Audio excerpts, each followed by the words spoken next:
Δεν κρίνεται μόνο ο νικητής, αλλά και ο πρωταθλητής. Για να δούμε και ένα πόσο Κοντομάρος θα πεταχτεί από τη δεύτερη σειρά που μας έχει συνηθίσει στις πολύ εκρηκτικές κινήσεις του. Βασίλης Ευθυμίου έχει τον πρώτο χρόνο.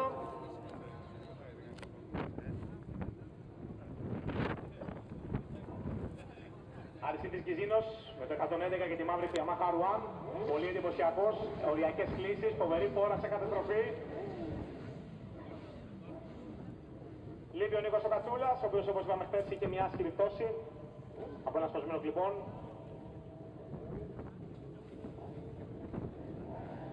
Όλα έτοιμα λοιπόν για το τελευταίο αγώνα της χρονιάς. Ζήνουν τα κόκκινα φώτα, ο Λευτέρης ο οποίος ξεκινάει πολύ δυνατά.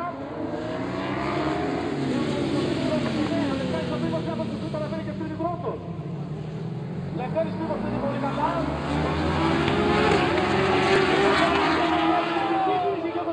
Στα φρένα, πραγματικά εντυπωσιακή κίνηση ο Κοντομάρος.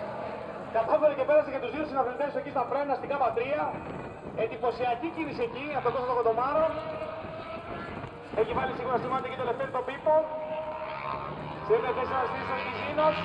Από τον δύο Βασίλης Ευθυμίου, τον Βασίλης, Διονύσης Αχτύπης, Βασίλης Αχτύπης. Εντυπωσιακή κίνηση εκεί από τον Κώστα Κοντομάρο. Πέρασε σε ένα χρονάρισμα δύο συναθλητές του και μάλιστα τώρα περάσει και τον Κοντομάρο. Ναι, και όχι, δεν θα καταφέρει να περάσει όλα τα φρένα. Λευτέρης ο οποίος ξεκίνησε πολύ δυνατά, κατάφερε και πήρε την εκκίνηση, έστειξε πρώτος. Για να δούμε όμως άμα θα πατήσει όπως ο Κοντομάρος. Λευτέρης ο οποίος κάνει πολύ δυνατά, πραγματικά πολύ δυνατά. Δεν θα διεκδικήσει το δίκτυο.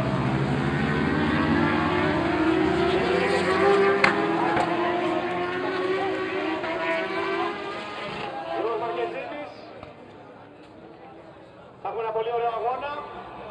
Να λοιπόν που ο Κοντομάρος τελικά είναι ανταγωνιστικός, τουλάχιστον στους πρώτους γύρους. Δείτε εδώ ο Λευτέρης ο οποίος οδηγάει πραγματικά οριακά. Μια μάχη του Κιζίνου, να πάμε στο στενό του κάτω και να καταφέρουμε. Περνάει εκεί. Περνάει ο Κοντομάρος, ναι, καταφέρει και περνάει στην πρώτη θέση. Πρώτος Κοντομάρος. Αυτή τη στιγμή είναι στην πρώτη θέση. Από τον δύο Λευτέρης ο Πίπος. Άρης Κιζίνος, Βασίλης Ευθυμίου, Γιώργος Μαρκεζίνης, Διονύσης Αχτύπης.